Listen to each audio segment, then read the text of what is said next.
Hello everyone, welcome back to our YouTube channel Polytechnic Guruji. आज की इस वीडियो में हम लोग प्रीवियस ईयर क्वेश्चन 2018 के प्रश्न पत्र में मैथमेटिक्स के अंतिम 15 सवाल को हल करेंगे। तो चलिए करते हैं शुरू।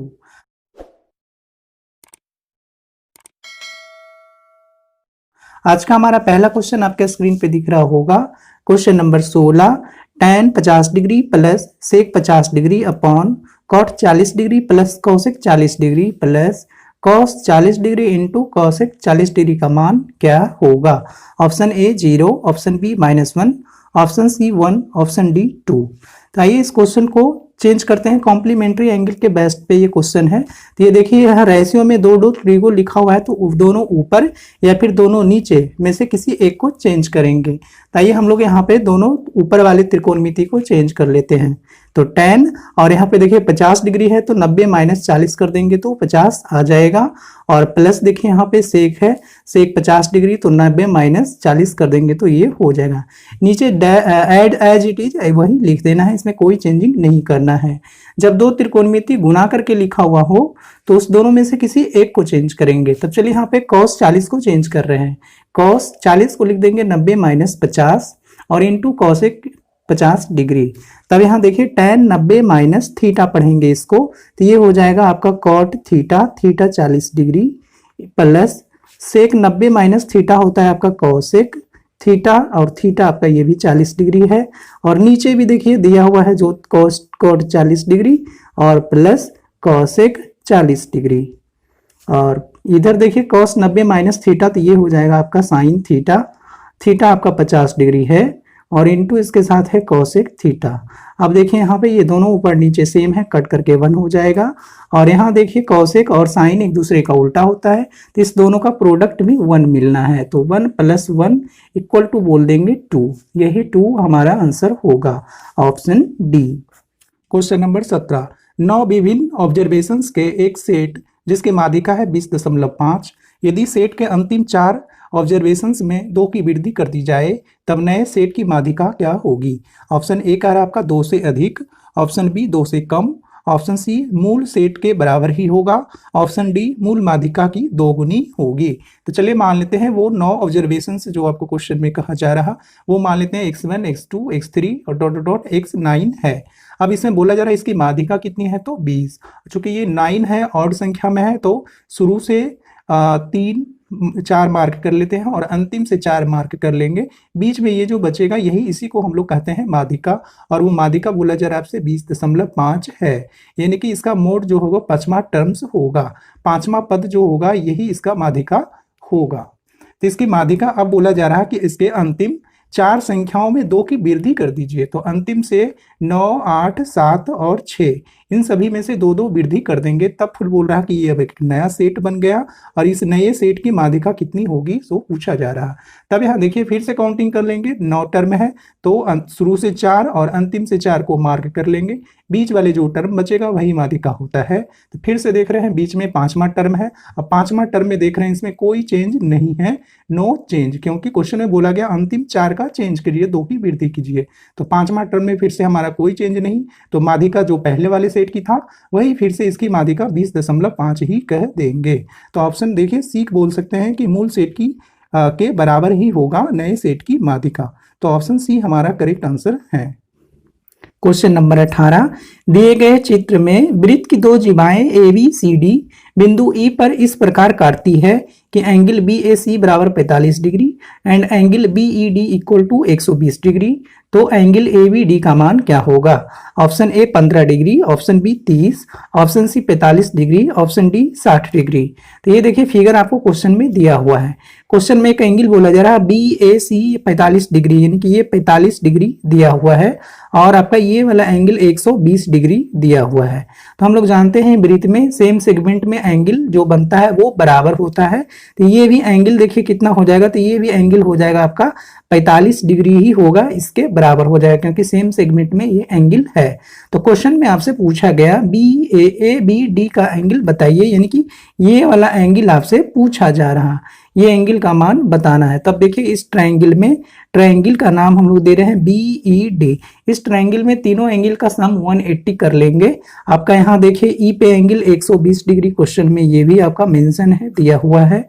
और डी एंगल पे ये इससे ये आ गया आपका 45 डिग्री। और आपको पूछा गया है एंगल ABD का मान बताना ही है, वो है आपका 180। तब इसको ऐड करेंगे तो ये आ जाएगा 165 डिग्री। और प्लस ये है एंगल ABD इक्वल टू 180। तब यहाँ से हम लोग लिख सकते हैं angle ABD equal to 180 minus 165, और ये घट करके आ जाएगा आपका 15 डिग्री। तो 15 डिग्री हमारा करेक्ट आंसर होगा ऑप्शन ए।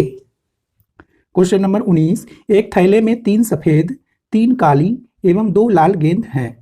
एक एक करके 3 गेंद बिना वापस किए निकाली जाती है, तो तीसरी गेंद लाल होने की क्या प्रायिकता होगा? Option A 1/2, option B 1/3, option C 1/4, option D 1/5। तो चलिए यहाँ से मान लेते हैं 1 2 3 करते हैं। पहला निकासी, और ये हो गया आपका दूसरा निकासी, और ये तीसरा निकासी। तीनों एक थैले से 3 गेंद बोला जा रहा है, एक एक करके निकालना है। तो एक एक करके निकालने का, और फिर ये बोला गया अंतिम निकासी जो होगा वो आपका लाल, तीसरी गेंद जो निकालेंगे वो लाल होने की प्रायिकता बताना है। तो ये मान लेते रेड है, तीसरा वाला देखिए रेड, ये क्वेश्चन में पूछा ही गया है। तो और यहाँ पे देखिए टोटल रेड की संख्या कितने हैं तो उस थैले में, तो उस थैले में टोटल 2 ही लाल है। तो ऐसा हो सकता है पहला बार जो गेंद निकालेंगे वो लाल नहीं हो, या फिर हो सकता है कि दूसरी बार जो निकालेंगे वो लाल हो। तब टोटल देखिए 2 लाल गेंद सेटिस्फाई हो रहा। उसी तरीके से अगर पहला गेंद अगर लाल हो जाएगा तो दूसरे गेंद जो निकालेंगे वो लाल नहीं होगा, क्योंकि टोटल दो ही लाल गेंद हैं इस थैले में। और तीसरी बार में ऐसा हो सकता है ये दोनों में से कोई भी लाल गेंद नहीं निकले, सिर्फ और सिर्फ अंतिम लाल गेंद निकलेगा। तब इसी की प्रायिकता बताना है, तो यहाँ लिख लेंगे तीसरे गेंद लाल होने की क्या प्रायिकता है। और एक चीज ध्यान रखिएगा, जो एक बार गेंद निकाल लेंगे उसको फिर वापस उस थैले में नहीं रखेंगे। तब यहाँ से लिख लेंगे, यहाँ पे देखिए टोटल, ये देखिए मान लेते हैं लाल गेंद की, ये लाल गेंद नहीं होने की प्रायिकता। तब यहाँ पे ध्यान रखेंगे टोटल लाल गेंद नहीं होने की, तो ये आपका है 3 और 3 सफेद 3 काली, तो ये हो जाएगा आपका 6, जो कि रेड नहीं है। तब इसी की प्रायिकता निकालेंगे। देखिए यहाँ पे लाल नहीं होने की प्रायिकता है, तो लाल नहीं होने की प्रायिकता लिख लेंगे 6/8 लिख लेंगे। फिर गुना कर लेंगे यहाँ पे लाल होने की प्रायिकता। तब देखिए अच्छा एक गेंद तो निकल गया, वापिस नहीं रखना है उस थैली में, तो टोटल आपकी गेंद कितना बचेगा? तो 7 बचेगा, क्योंकि टोटल 3 3 6 और 2 8 गेंद है। तो अब लाल निकालने की प्रायिकता करेंगे, तो लाल गेंद कितनी है टोटल थैली में? 2 गेंद, तो ये ऊपर लिख लेंगे 2। अब फिर से मल्टीप्लाई करेंगे तीसरी निकासी के लिए, तो तीसरी भी अब गेंद कितना बच गया? तो 7 गेंद, 7 में से 1 निकल चुका है, तब 6 गेंद बचेगा। और इसमें लाल अब कितनी बच रहा है? तो लाल बच रहा है आपका 1, तो 1 लिखेंगे प्लस। पहले वाले का हो गया। अब दूसरे वाली कैलकुलेशन का इसका करते हैं। लाल की प्रायिकता कहा जा रहा है, तो लाल है आपका टोटल 2 और टोटल गेंद है 6। अब एक गेंद निकल गया तो वापिस बचा 7 गेंद। अब उसमें कहा जा रहा है लाल नहीं होने की प्रायिकता बताइए, तो लाल नहीं है तो टोटल लाल नन रेड आपका 6 बॉल है, तो यहाँ पे 6 लिख लेंगे इंटू, फिर यहाँ पे लाल होने की प्रायिकता, एक गेंद देखिए आप निकल गया, 6 गेंद बचा थैला में। और लाल का, तो लाल देखिए यहाँ पे एक बार निकाल चुके हैं पहले ऑलरेडी, तो अब एक ही लाल बचेगा, तो यहाँ पे 1 लिखेंगे। फिर से लिखेंगे प्लस। अब तीसरी निकासी के लिए देखते हैं। इसके लिए लाल नहीं होने की प्रायिकता, तो टोटल गेंद है 8, लाल नहीं है 6 गो, इंटू दूसरी बार में फिर से लाल नहीं होने की प्रायिकता, टोटल बचा गया थैले में 7 और एक निकल चुका है, तब यहाँ पे कितना लिखेंगे? 5 लिखेंगे। फिर इंटू लाल होने की प्रायिकता, तब टोटल थैली में 6 गेंद, और लाल के लिए तो लाल टोटल कितने गेंद हैं? 2 गेंद हैं। इसी को कैलकुलेट करेंगे तो ये आ जाएगा आपका 2/56 प्लस 2/56, फिर ये आ जाएगा प्लस 10/56। इसी को एलसीएम कर लेंगे तो ये आ जाएगा आपका 14/56। ये देखिए 14 से 56 कट जाएगा 4 बार में, बराबर लिख देंगे 1/4। तो ये प्रायिकता जो है तीसरी गेंद लाल होने की प्रायिकता वो हो जाएगा आपका 1/4, यानी कि ऑप्शन सी।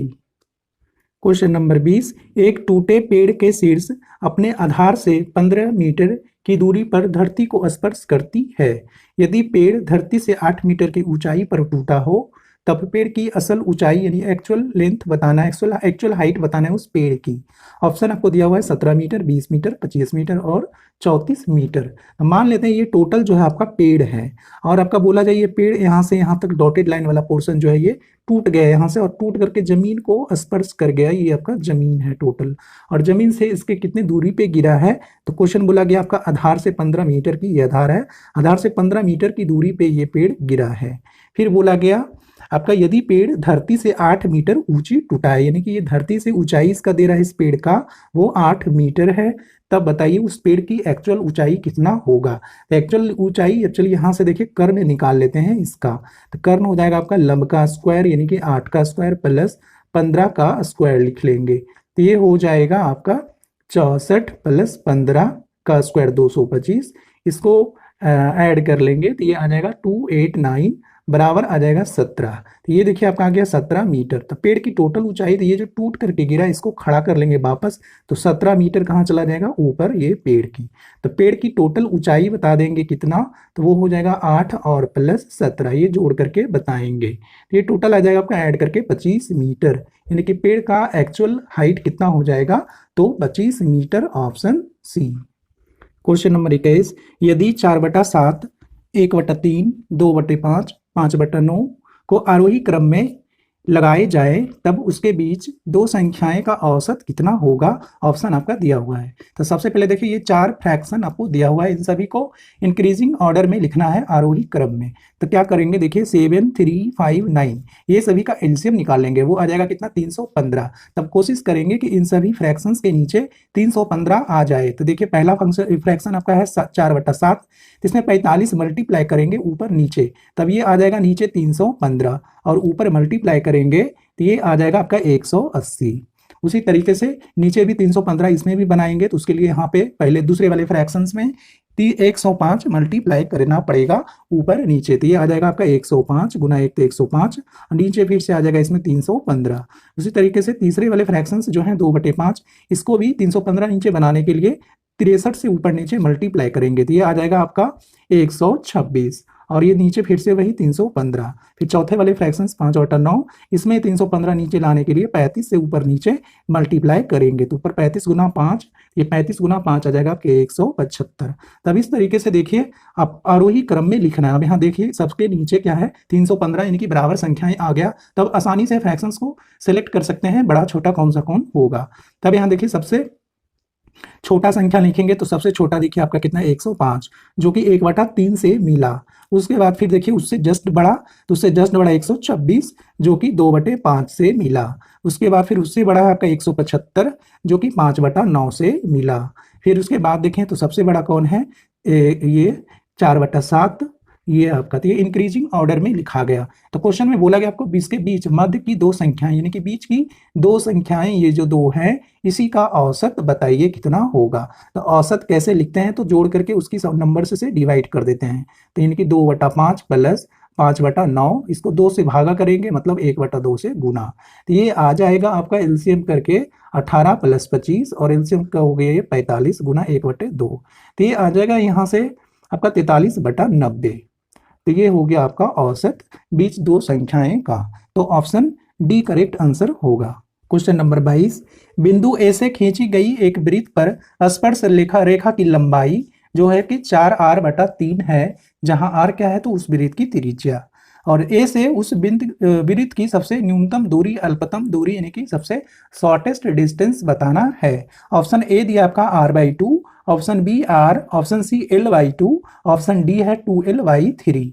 तब यहाँ से देखिए एक वृत्त बनाए, इस ए बिंदु ए कहीं ले लिए वृत्त के बाहर और इस वृत्त पर स्पर्श रेखा खींचा गया है, तो फिर इस स्पर्श रेखा, अब यहाँ देखिए अब हम लोग जानते हैं वृत्त से स्पर्श रेखाएं त्रिज्या के साथ क्या करता है तो वो लंब बनाता है, यहाँ पे 90 डिग्री का एंगल बनेगा और ए को ओ से ज्वाइन कर देंगे। तब यहाँ से देखिए एक राइट एंगल ट्रायंगल बन रहा है, समकोण त्रिभुज, उस त्रिभुज का नाम है ए ओ बी, और इसमें बोला गया ये जो स्पर्श रेखा की लंबाई क्या हो जाएगा ए से बी, और इसी की लंबाई एल का मान क्वेश्चन में आपको दिया है 4r/3 होगा, यानी कि क्वेश्चन में एल बराबर दे दिया 4r/3 ये है।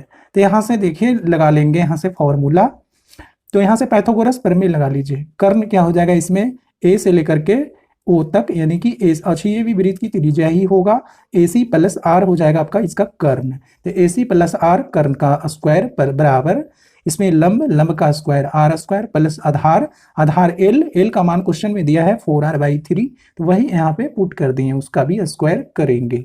इसी को सॉल्व करेंगे, इधर AC प्लस आर का होल स्क्वायर बराबर, इधर देखिए r² प्लस ये हो जाएगा आपका 16r² / 9। इधर एलसीएम कर लेंगे 9, तो ये 16 9 25r² होगा।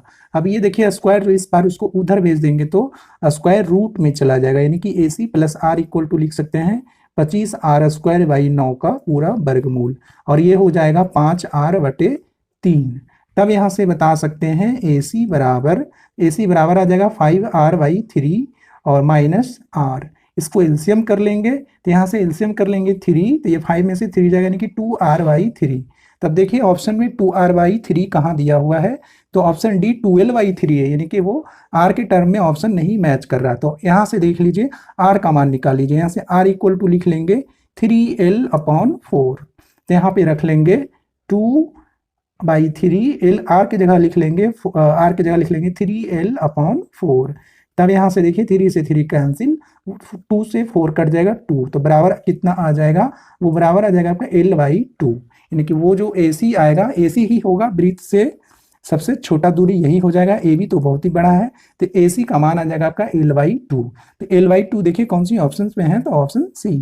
क्वेश्चन नंबर 23, एक वृत्त के अंतर्निहित एक त्रिभुज ABC है और इसके कोणों के द्विभाजक परिधि पर XYZ बिंदु पर मिलते हैं, तो त्रिभुज XYZ के प्रत्येक कोण यानी कि XYZ क्रमशः क्या होगा वो बताएंगे। तब देखिए ये क्वेश्चन बोला गया आपका एक वृत्त के अंदर एक त्रिभुज अंतर्निहित है, यानी कि त्रिभुज जो होगा उस वृत्त के अंदर है। तो पहले एक वृत्त बना लिए, उसके अंदर एक त्रिभुज ABC बना दिए हैं। अब बोला गया है प्रत्येक कोण का समद्विभाजक, तो एक कोण का समद्विभाजक ये होगा और वो वृत्त के किस बिंदु पे मिल रहा, तो क्वेश्चन में बोला गया X बिंदु पर मिलते हैं, तो ये लिख देंगे इस पॉइंट का नाम X। फिर B बिंदु का समद्विभाजक जो होगा वो वृत्त पर बाई बिंदु पर मिलेगा, तो इसका नाम दे देंगे बाई। और C बिंदु का समद्विभाजक जो कि Z बिंदु पर मिलेगा वृत्त को। तब देखिए एक त्रिभुज, अब एक नया त्रिभुज बन रहा है XYZ, तो इसको ज्वाइन कर देंगे XZ से, और इसको बाई को फिर X से, और बाई को X को Z से। ये देखिए त्रिभुज एक बना, ये त्रिभुज। तो इसी त्रिभुज में कोण XYZ का मान कितना होगा, यानी कि ये X पर कोण कितना बनेगा, ये X पर कोण जो बनेगा वो आ जाएगा 90 डिग्री माइनस इसके अपोजिट एंगल का, और है तो ये A का समद्विभाजक से बना, तो एंगल A/2 कर देंगे। उसी तरीके से अगर देखें Z का एंगल, तो Z पे एंगल देखिए किस कोण के अपोजिट बाइसेक्टर से बना, Z तो C से, तो इसको लिख देंगे 90 डिग्री माइनस एंगल C/2। और अगर बाई का एंगल लिखेंगे तो ये बाई का एंगल हो जाएगा आपका 90 डिग्री माइनस, ये देखिए किस एंगल का बाइसेक्टर से बना, तो B से, तो एंगल B/2। तो ये XYZ यानी कि ये X पे एंगल बनेगा, ये बाई पे और ये Z पे। तो देखिए कौन सी ऑप्शंस में है, तो ऑप्शन A करेक्ट आंसर होगा। क्वेश्चन नंबर 24, x का power 5 x + 1/x 1 + 2/x + 3/x² का गुणनफल किया जाता है, तब वो गुणनफल किस डिग्री का बहुपद होगा। डिग्री किसको बोलते हैं, तो उस बहुपद का सबसे बड़ा घात जो होता है उसी को हम लोग डिग्री बोलते हैं। तो चलिए यहाँ पे देखिए 3 पोलिनोमियल है, एक ठो 1 वाला, एक 2 पद का है और तीसरा 3 पद का है। इस तीनों का गुणनफल की बात कर रहा, तो चलिए यहाँ पे गुणनफल निकाल लेते हैं। तो सभी तीनों को क्या किए, यहाँ पे गुना करके लिख दिए हैं। ये देखिए x का पावर 5 है, इस ब्रैकेट में एलसीएम कर लेते हैं x, तो ये हो जाएगा x² + 1। फिर उसी तरीके से इस ब्रैकेट में एलसीएम करेंगे x², तो ये हो जाएगा x² + 2x + 3। तब यहाँ देखिए नीचे टोटल कितना x आ गया, तो 3। तब यहाँ पे कितना बचेगा, तो 2 बचेगा, इंटू फिर हो गया x² + 1 इंटू फिर हो गया x का स्क्वायर + 2x + 3। इसी को मल्टीप्लाई करेंगे और बताएंगे कि कितने हायर पावर मिलेगा x का। तब देखिए यहाँ पे मल्टीप्लाई करने भी नहीं जाएंगे, क्योंकि आंसर तो मल्टीप्लाई करके नहीं बताना है, सिर्फ हमें डिग्री बताना है। डिग्री मतलब x का सबसे हाईएस्ट पावर। तो मल्टीप्लाई कर लेते हैं, x² को देखिए मल्टीप्लाई करेंगे ये वाला x² के साथ, फिर ये वाला x² के साथ भी मल्टीप्लाई होगा, तो यहाँ पे टोटल कितना मिलेगा, x का पावर मैक्सिमम 2 4 6 यानी कि 6 हो जाएगा। x का पावर 6 यानी कि जो पोलिनोमियल इसको मल्टीप्लाई करने पे मिलेगी उसकी सबसे हाईएस्ट पावर कितना होगा, 6। तो 6 डिग्री का पोलिनोमियल मिलेगा, तो ऑप्शन डी करेक्ट आंसर है। क्वेश्चन नंबर 25, एक द्विघात समीकरण आपका दिया हुआ है x² px + 12 = 0 के मूल जो है वो एक अल्फा और दूसरी मूल बीटा है, जहां अल्फा - बीटा = दिया हुआ है 1। एक रिलेशन क्वेश्चन में ही दिया हुआ है। तो p का मान बताएंगे। ये देखिए p अननोन है, इसी का मान बताना है। तो चलिए देखिए द्विघात समीकरण जो दिया उससे a b c का मान लिख लेते हैं। a होता है आपका एक्स स्क्वायर का गुणज, वो है 1। b होता है आपका x का गुणज जो कि कितना है p, और c होता है संख्या जो कि कितना है 12। तब यहाँ से देखिए मूलों का योग, जबकि मूल बोला गया आपका अल्फा और बीटा है, तो मूलों का योगफल लिख देंगे फॉर्मूला से -b/a। b कितना है तो p और a कितना है 1। तो ये हो गया इक्वेशन फर्स्ट। अब दूसरा इक्वेशन क्वेश्चन में दिया हुआ है alpha minus beta equal to 1, इसको कह देंगे इक्वेशन सेकेंड। इसी दोनों इक्वेशन को सॉल्व करेंगे, बहुत ही सिंपल, ऐड कर लेंगे तो ये बीटा कट जाएगा और यहाँ से x का जो वैल्यू आएगा वो x की वैल्यू हो जाएगा 1 माइनस p/2। और x का मान अगर इस किसी एक इक्वेशन में पुट कर देंगे तो बीटा का मान मिलेगा आपको -p-1/2। ये अल्फा बीटा का वैल्यू ये p के टर्म में होगा। अब देखिए p का मान फिर भी पूछा जा रहा, तो अब क्या करेंगे, तो दोनों मूल्स जो है अल्फा और बीटा उसको गुना कर लेंगे, यानी कि मूलों का गुणनफल लिखेंगे तो c/a लिखेंगे। c कितना है 12, 1 से बटा a का मान है 1, यानी कि c/a का वैल्यू कितना है 12। तो अल्फा का मान यहाँ पे पुट कर लेंगे जो कि कितना आया 1 माइनस p/2, और ये हो गया इंटू बीटा का मान है -1 माइनस p/2 बराबर कितना है 12। इसी इक्वेशन को सॉल्व कर लेंगे। ये है 1 माइनस p इंटू, देखिए माइनस इससे बाहर कर लेते हैं तो ये आ जाएगा प्लस में 1 प्लस p, और बटा में हो जाएगा 2 गुना 2 4 बराबर कितना लिख लेंगे 12। क्रॉस मल्टीप्लाई कर लेंगे, देखिए a plus B into a minus B पढ़ेंगे तो a square minus B square, और ये हो जाएगा माइनस के साथ है, ये हो जाएगा 12 चक 48। तब यहाँ से देखिए माइनस अंदर कर लेते हैं तो 1 प्लस में हो जाएगा, माइनस में हो जाएगा, और पी स्क्वायर प्लस में आ जाएगा, और ये हो गया आपका 48। 1 देखिए इस बार प्लस में आ जाएगा तो ये हो जाएगा पी स्क्वायर बराबर 49, और तब यहाँ से लिख सकते हैं p इक्वल टू, यहाँ से p इक्वल टू लिख देंगे √49, यानी कि 7। कितना आ जाएगा p का वैल्यू, तो +-7 बोलेंगे। तो +-7 देखिए आपका कौन सी ऑप्शन में है, तो ऑप्शन डी। क्वेश्चन नंबर 26, एक समांतर श्रेणी में पदों की संख्या सम संख्याएं हैं और इनके सम एवं विषम संख्याओं वाले पद का योग जो है क्रमशः 24 और 30 है। तो यदि अंतिम प्रथम पद से 10.5 अधिक है तब उस समांतर श्रेणी में पद की संख्या कितना होगा, सो बताएंगे। Option A 6, option B 8, option C 10, option D 12। तो चलिए मान लेते हैं उस एपी में पद की संख्या कितना है 2n। अब क्वेश्चन में बोला गया इसके सम पद और विषम पद का योग कितना है, तो 24 और 30। तो विषम पद हो जाएगा आपका t1, t3, t5, ये सभी को जोड़ देंगे, ये आ जाएगा आपका 30 दिया हुआ है। फिर बोला गया आपका सम संख्याएं जो है उसका जोड़ कितना है, तो 30। तो t2 plus t4 plus t6, और अंतिम वाला कितना है तो 2n, वो टोटल कितना है 30, 24। तब यहाँ देखिए पहला, और हम लोग जानते हैं एपी में लगातार 2 पद का अंतर कितना होता है, तो डी, जिसे सार्व अंतर कहते हैं। तो पहला पद और दूसरा पद में अंतर हो जाएगा डी का, फिर तीसरा और चौथा में अंतर हो जाएगा डी का, फिर पांचवा और छठा में अंतर होगा डी का। इसी टाइप से अप टू n टर्म्स चलेगा, n पदों तक इसी टाइप से चलेगा। और 30 और 24 में अंतर कितना है, तो 6 का। यहाँ से देखिए डी डी डी कितने बार है, n बार, तो इसका योगफल हो जाएगा n इंटू डी बराबर कितना लिख लेंगे, तो 6। अब क्वेश्चन में बोला गया था कि अंतिम पद जो है पहले पद से 10.5 ज्यादा है, मतलब दोनों का अंतर कितना होना चाहिए, 10.5। अंतिम पद कितना है, तो 2n बोल देंगे, -1 माइनस t1 बराबर 10.5, और tn का फॉर्मूला पे इसको तोड़ देंगे a plus n minus 1 into D से, और a आपका पहला पद t1 2n minus 1 into D, तो यहाँ से देखिए t1 प्लस माइनस में कैंसिल हो जाएगा, और d को अंदर मल्टीप्लाई कर देंगे तो 2nd और माइनस d हो जाएगा। nd का मान यहाँ हम लोग निकाले हैं 6 यहाँ पे रख लेंगे तो 12 माइनस d बराबर 10.5, तो d बराबर यहाँ से निकल कर आपका आएगा 10.5। तो यहाँ से n का मान भी लिख लेंगे, n बराबर हो जाएगा 6/d, तो d का मान 1.5, 5 हटाएंगे 0 ऊपर, 15 चक्का 60, तो n का मान कितना निकल करके आया, तो 4। क्वेश्चन में बोला गया से आपको पद की संख्या बताइए उस एपी में पदों की संख्या। तो पदों की संख्या हम लोग 2n माने थे, n का मान 4 आया, तो 2n इक्वल टू कितना बोल देंगे 8। तो 8 हमारा आंसर हो जाएगा ऑप्शन बी। क्वेश्चन नंबर 27, एक समचतुर्भुज यानी कि रोम्बस ABCD में एंगल A 60 डिग्री दिया हुआ है और एक भुजा AB जो कि 6 सेंटीमीटर है। तो उसकी विकर्ण जो है बी डी उसकी मान बताना है। ये देखिए समचतुर्भुज है ए बी सी डी और इसका एक कोण ए दे दिया है 60 डिग्री और उसकी भुजा ए बी बोला जा रहा है 6 सेंटीमीटर। तो हम लोग जानते हैं समचतुर्भुज में चारों भुजाएं बराबर होता है, तो 6 6 सब जगह लिख दिया। अब उसमें पूछा कि आपसे विकर्ण बताइए बी डी का मान कितना होगा।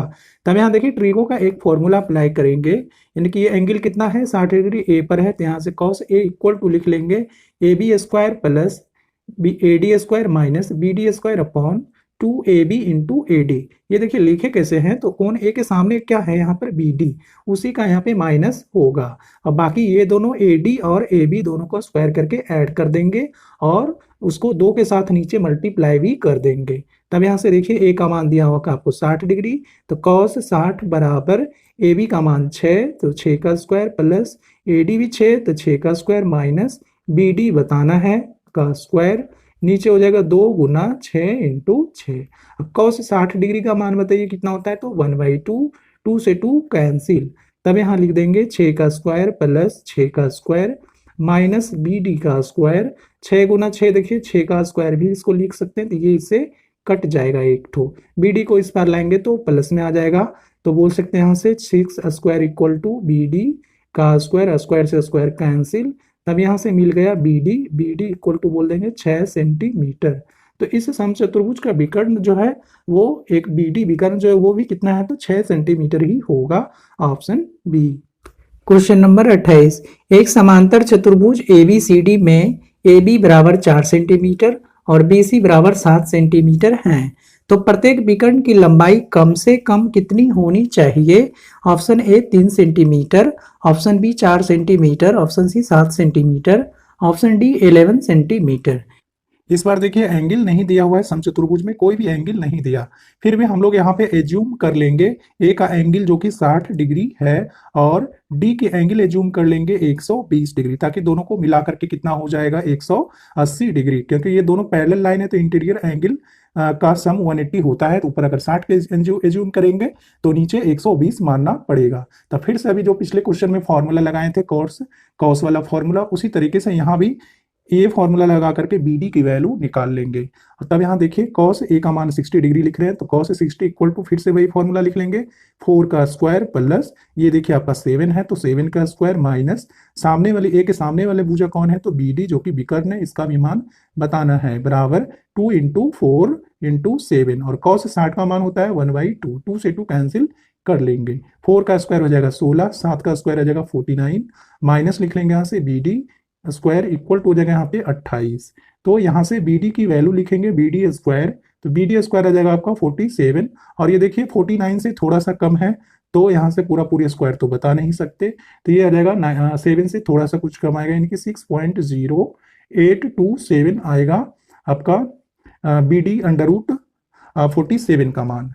तो इसी एक विकर्ण अभी पता चला हम लोग को बी डी, अब जबकि बोला गया कोई स्पेसिफिक विकर्ण नहीं पूछा जा रहा आपसे, सिर्फ बोला गया है इसके विकर्ण कम से कम कितनी लंबाई की होंगे। तब यहाँ पे देखिए दूसरा एंगल जो एज्यूम किए थे 120 डिग्री, यहाँ से भी निकालते हैं 120, अगर ये हम एज्यूम कर लिए तो इसके सामने कौन सी विकर्ण बनेगा, तो AC बनेगा। तो अब जो है हम लोग विकर्ण AC का मान निकालना चाह रहे थे, यहाँ पे देखिए फिर से वही फॉर्मूला लगाएंगे 7 का स्क्वायर प्लस 4 का स्क्वायर माइनस ये हो जाएगा आपका AC का स्क्वायर अपॉन 2 इंटू 7 इंटू 4 और cos 120 डिग्री का वैल्यू होता है आपका -1/2, 2 से 2 कैंसिल कर लेंगे तो आ जाएगा 49 प्लस 4 का स्क्वायर 16 माइनस AC का स्क्वायर बराबर हो जाएगा आपका -28। तो इस बार यहाँ से AC स्क्वायर लिखेंगे, वो AC स्क्वायर इक्वल टू हो जाएगा 93, तो ये 93 इसका स्क्वायर रूट अगर लिखें तो AC इक्वल टू हो जाएगा आपका लगभग 9.643 आएगा। तब यहाँ देखिए दूसरा पहला विकर्ण तो BD निकालें जो कि कितना है 6 है, और दूसरी विकर्ण हम लोग AC निकाल दिए हैं वो कितना है, तो 9.6 है।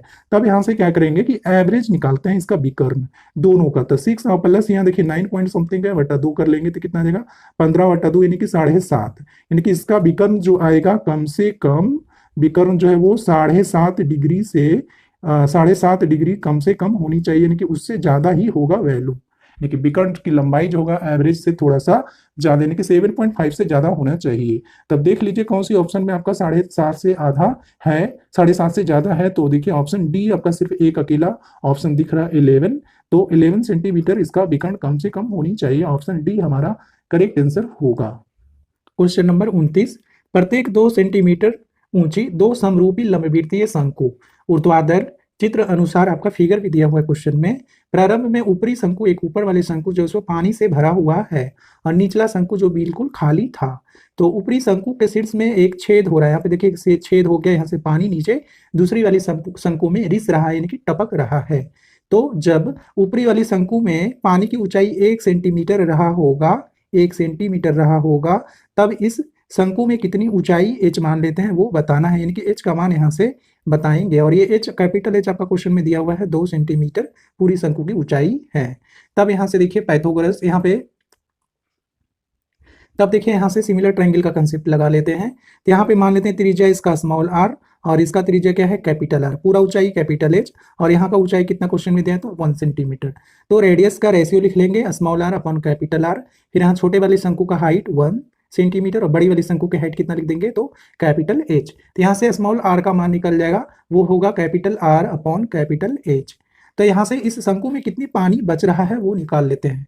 तो वो पानी का आयतन निकाल लेंगे, जब 1 सेंटीमीटर है ऊंचाई पानी तब तो ऊपर वाले शंकु में पानी का आयतन लिख लेंगे 1/3 पाई r स्क्वायर H। ये पूरी वाली शंकु का आयतन हो गया, पूरा आयतन माइनस कर देंगे ये वाला हाइट, तो पानी का आयतन आ जाएगा। तो यहाँ से लिख लेंगे 1/3 पाई r स्क्वायर, छोटा वाला रेडियस और हाइट कितना दिया है तो 1, तो 1 यहाँ पे हाइट रख दिए। इसी को कैलकुलेट करेंगे 1/3 pi capital R square into H minus 1/3 पाई। यहाँ से देखिए स्मॉल r का वैल्यू रख लेंगे, स्क्वायर करके लिखेंगे तो R square upon H square into 1। तब यहाँ से कॉमन कर लेंगे 1/3 पाई R स्क्वायर H कॉमन कर लेंगे, पाई R स्क्वायर सिर्फ कॉमन करेंगे तो यहाँ पे बचेगा आपका H minus 1 upon H square. तो इसी को एलसीएम कर ले यहाँ से, तो 1/3 पाई R स्क्वायर एलसीएम कर लेंगे तो ये हो जाएगा H cube minus 1 upon H square. ये हो गया ऊपर वाले शंकु में पानी की आयतन इतना बचेगा। जब ऊपर वाले शंकु में 1 सेंटीमीटर हाइट ऊपर पानी था, तब अब नीचे वाले शंकु में कितना हाइट पानी जाएगा वो आयतन निकालते हैं। तो ऊंचाई कितना मान लेंगे तो स्मॉल h और त्रिज्या इस बार लिख लेंगे small h upon into capital R upon capital H। ये हो जाएगा इसका त्रिज्या इस बार जब पानी एक h हाइट तक है तब। तो नीचे वाले शंकु का आयतन लिख लेंगे 1/3 पाई त्रिज्या का स्क्वायर गुना ऊंचाई, त्रिज्या देखिए ये वाला रखेंगे capital H small h into capital R upon capital H का होल स्क्वायर इंटू H। ये हो जाएगा यहाँ से H स्क्वायर और ये H मिलकर के H cube R square upon H square. तब क्या करेंगे यहाँ से इस दोनों का आयतन को देखिए, ये जो आयतन निकल कर आया ऊपर वाले शंकु का और नीचे वाले शंकु में पानी का आयतन, दोनों को कंपैरिजन कर लेंगे। 1/5 R स्क्वायर देखिए दोनों में है, तब यहाँ से पुटकट क्या बच रहा है यहाँ से H cube minus 1 upon H square. और यहाँ पर देखिए नीचे वाले शंकु में 1/3 पाई R स्क्वायर को छोड़ करके तो ये हो जाएगा स्मॉल h क्यूब और नीचे है H स्क्वायर। तो देखिए H स्क्वायर से H स्क्वायर कैंसिल हो जाएगा, तो यहाँ से कितना मिल रहा है H cube minus 1 upon equal to small h cube. और कैपिटल H क्वेश्चन में दिया हुआ था शंकु की पूरी हाइट वो कितना दिया हुआ है तो 2 सेंटीमीटर, तो 2 का क्यूब हो जाएगा यहाँ से -1 इक्वल टू h का क्यूब। तब यहाँ से 2 का क्यूब हो जाएगा 8 -1 अपॉन h क्यूब। तो h क्यूब इक्वल टू लिख देंगे 7, तो यहाँ से h इक्वल टू लिख देंगे 7 का 1/3 हो जाएगा। तो यही हो जाएगा उसमें जब ऊपर वाले शंकु में हाइट 1 सेंटीमीटर पानी रहा होगा, तब नीचे वाले शंकु में कितनी हाइट पानी आएगा तो आपका 7 का 3री घात होगा, ऑप्शन डी। क्वेश्चन नंबर 30, 3 घर आवंटन के लिए उपलब्ध है। 3 व्यक्ति घरों के लिए आवेदन करते हैं।